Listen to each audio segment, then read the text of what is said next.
Cells, like these prokaryotic E. coli cells, replicate themselves quickly and efficiently. Part of the process of asexual reproduction is the ability of cells to make identical copies of their DNA before cell division occurs.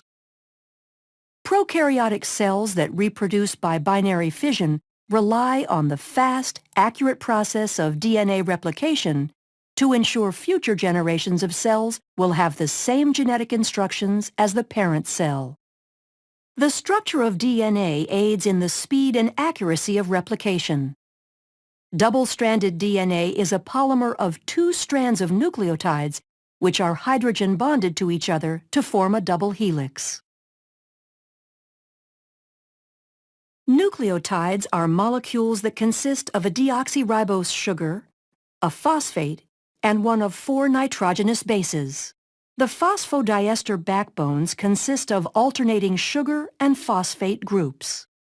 The nitrogenous bases include cytosine, thymine, adenine, and guanine. Cytosine forms 3 hydrogen bonds with guanine, and thymine forms 2 hydrogen bonds with adenine. This is referred to as complementary base pairing. The double helix will have one strand oriented in a 5' to 3' direction relative to the hydroxyl group of the deoxyribose sugar, and the other strand oriented in a 3' to 5' direction. This shows the anti-parallel nature of the DNA strands. The complementary base pairing in the structure of DNA allows replication to be executed in a semi-conservative manner. Each strand of the DNA molecule is used as a template in the creation of a new double strand. Replication begins with double-stranded DNA being separated, and each original strand, called a parent strand, is used as a template for the complementary base pairing of nucleotides to make 2 new molecules. DNA replication occurs in the 5' to 3' direction, adding new nucleotides to the 3' end of the newly forming strand. DNA replication will begin at a specific area of the molecule called the origin of replication. The origin of replication denotes the area of active replication called the replication fork. In order to understand how complex eukaryotic organisms replicate DNA, scientists first studied replication in prokaryotic models like E. coli. A number of enzymes are needed for replication to proceed once the replication fork is established. Helicase separates the strands of the double helix, and single-stranded binding proteins stabilize the newly single-stranded regions. DNA gyrase is used to make sure the double-stranded areas outside of the replication fork do not supercoil.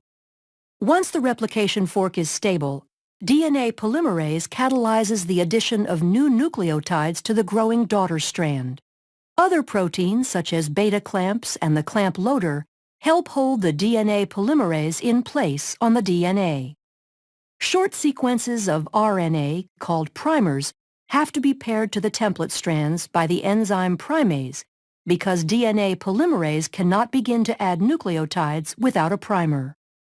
Replication of both strands occurs at the same time, one using continuous synthesis and the other discontinuous. Continuous synthesis occurs on the 3' to 5' oriented parent strand, referred to as the leading strand.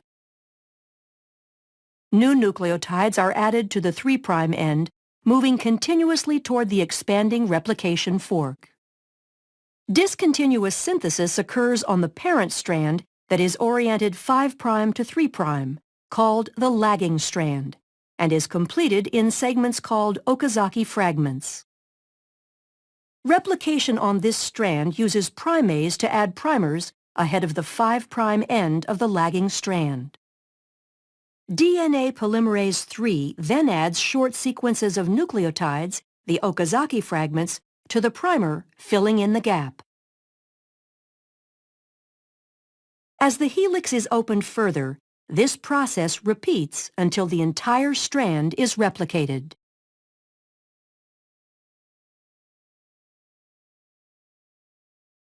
DNA polymerase I replaces the RNA primers with DNA nucleotides, and DNA ligase is used to ensure bonding between the fragments and the replaced nucleotides.